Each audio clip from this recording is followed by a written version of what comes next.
Farhan, I got your main man, RP, with me today. Pollock's in the house. I love it. Let's How are go. you, RP? I'm good. How are you doing?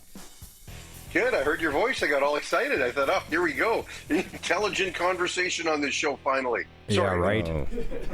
Was that loud? All right. We'll talk to you next week. Love you, Barney. Sorry, buddy. Are the Oilers cooked? Yeah, for real. And you could kind of see this coming with this matchup. I mean, look, it's been a tough year for the Oilers all the way through. We were critical of their defense and their goaltending for a long period of time. A year ago, they wound up managing to mask a lot of it. I mean, if you really look at some of the guys they had on paper, 1 through 6 and 1 through 8 on the back end, really, and we've always had questions about Stuart Skinner, and yet they managed to outscore it. They managed to get the best out of that group. And this year, we've seen it all year.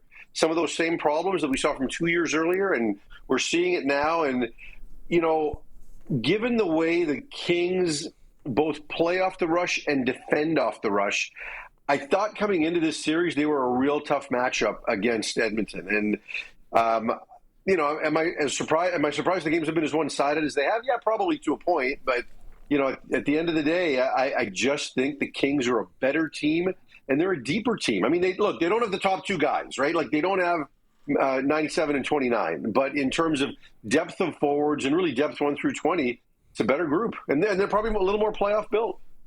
Yeah. The run last year was almost an unlikely run when, if you really took a step back and looked at it, they overcame a lot of odds in all series. And, making a goalie change at one point and being down 3-0 in the Stanley Cup final, like, it was remarkable that they did what they did. But it's been an interesting start to the playoffs here for me as well. Just, been a few surprises. Looked like Colorado in game one was going to be poised to be the better team. And now here they are down 2-1. So any other series jump off the page for you watching these first few nights?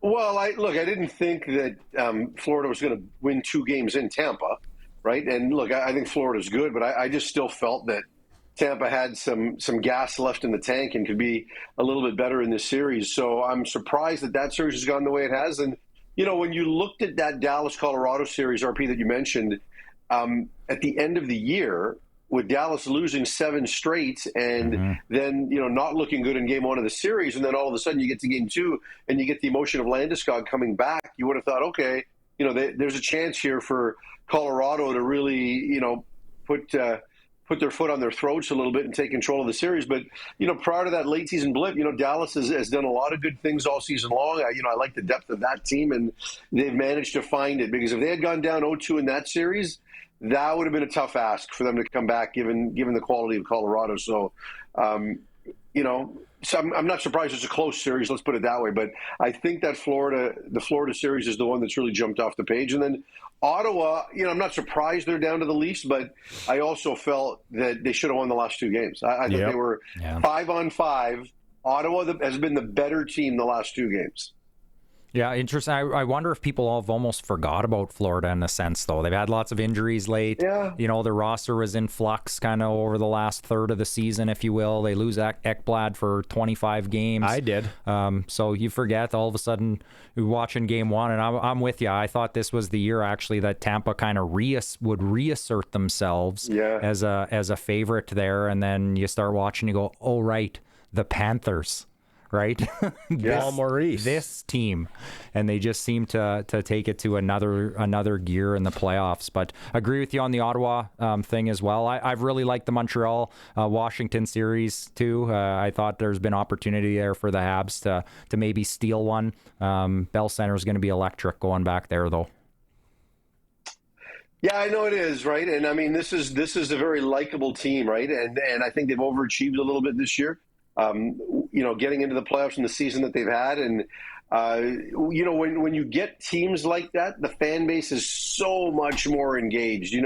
I can think of the Vancouver fan base last year when this team just hasn't been very good and missed the playoffs so many years. And then all of a sudden they get in, and there's almost this youthful exuberance in the fan base. Whereas when, they had that 2011 team that got to the final, and then 13 and 14, everybody's expecting them to lose, you know what I mean? And they've had these great regular seasons, and you've taken certain amounts of success for granted when you haven't been there for a while, and then you get in and no one's expecting anything. You get that from a fan base. And I think Montreal, much like Ottawa last night, I think it's going to be similar. Let's talk about your Canucks out there. Is Rick Tocchet done? Is Rick Tocchet going to be back? Well, look, if you'd asked me a couple of days ago, I would have said yes, and I have communicated with him, and I thought they were going to be able to figure it out. And now the longer it goes, the more I think that there just isn't going to be some common ground. And when I say common ground, we're not talking about the contract, right? Like, Jim Rutherford said on Monday, they're going to make him the highest paid Canuck coach in history. And so you have to figure that in terms of dollar and term, there's not much left to negotiate, that they've kind of got where they need to go there. This is about bigger picture and the roster and philosophically how they want to build it and where things stand. Because, and Jim Rutherford had an interesting thing to say on Monday when he said, we're not going to force a coach to be here who's not a coach who doesn't want to be here, but a coach whose mind might be elsewhere, right? So with all the vacancies that are out there right now, including Philadelphia, you have to wonder what Rick Tocchet is thinking. Now, as you go through every one of those openings, I don't know that there's a compelling case of a roster that's that much better and that much closer to being a contender, because, again, all these teams have missed the playoffs. But, as he talked to Quinn Hughes, and as Quinn Hughes said, hey, Toc, I love you. I want you to be my coach, but I don't know if I'm going to be here for another year after this one. Right? Is there an Elias Pettersson side to it that, look, I just don't believe that this guy can get where I need him to be, and I don't want to coach him, and I don't want my franchise based on him. Like, there's a lot of things in terms of where this roster is at now. It's a significantly different job than the one he took 2.5 years ago. So, he flew back last night. That was always the plan. And I thought we'd have an announcement today, and we don't. So, longer it goes, I don't think he'll be back. What do you make of the Jim Rutherford comments there about Hughes and potentially interested in playing with his brothers? And he opened up a little bit of his own can of worms, didn't he, with a few of those comments? Yeah, but like at the end of the day, it's nothing that hasn't been said by others in the same marketplace, right? So sure, when the president says it makes it a little more real. But if we're speculating in the media side, chances are we've spoken to somebody and got some thoughts on it. And Quinn Hughes has said that at some point he wants to play with his brothers. Rutherford just reiterated those comments, but certainly all of his comments as it relates to Tocchet, certainly as it related to Elias Pettersson, those conversations, he was incredibly honest and forthright. And as a media member, I love that. Certainly there's some people who are like, well, you didn't need to be that honest. But when you're as old as JR and you've won 3 Stanley Cups, you can say whatever the hell you want. That's right. And he certainly did that. But look, we saw it happen in Calgary when those guys just, walked away with Gaudreau and certainly Tkachuk with a year left on his deal. And that's what everybody in Vancouver is worried about, that next offseason, Quinn Hughes has a decision to make. And what's he going to decide? The PR guy's standing in the corner during Jim's press conference going, oh boy. Oh, no. Yeah. And then Facebook Marketplace, Vancouver, next year, Hughes jerseys. Yeah. Liquidate. Yeah. Okay, let's go to the CFL. Did Stewart Johnston say anything that surprised you, or did you expect exactly what we got? No, I pretty much expected what we got. I knew what his priorities were going to be. I wasn't sure that he would... I don't want to say he dismissed expansion, but he certainly downplayed it significantly, right? And said that it wasn't a priority for him, that he would listen, but he wasn't going to chase it. And so that probably surprised me a little bit. Yeah, I do too, and I have heard in recent weeks that there have been other potential interested parties in Halifax that have kicked around facilities, and we've heard this before. So, again, it's clearly not something that's made its way to Stu Johnston's door. But, the fact that his single biggest priority is, two priorities. One is to try to put every team in a position to be profitable, which I think is what everybody wants, right? Like, you don't want owners that are used to losing money. You want owners that don't need to make money off their CFL team, but you also want owners that have that drive to want to make money, right? Because that's how you make the whole thing better. And then the other side of it was everything I can, possibly do to get a younger fan base, right? Just to transition the fan base and make them a little younger. And so I think those are good priorities. Yeah, I was really impressed with them. I thought his opening presser was really intriguing to me. I like the word prioritize. I thought that's how he looked at things. He really promoted some strengths of the game and talked about a few things that weren't on the table for him to change. He touches on the rouge and, all those things that make the Canadian game, ours. But I also like that he acknowledged that there's some opportunities there and some areas of growth, and didn't want to just come on and say everything's great and we're just going to keep the train going down the same track. That he's motivated to help see the league grow, and touched on the digital. And obviously we've talked in the past here too about the big TSN contract coming up, which he's going to play a massive role in. But I was really impressed that he acknowledged some areas of opportunity for growth.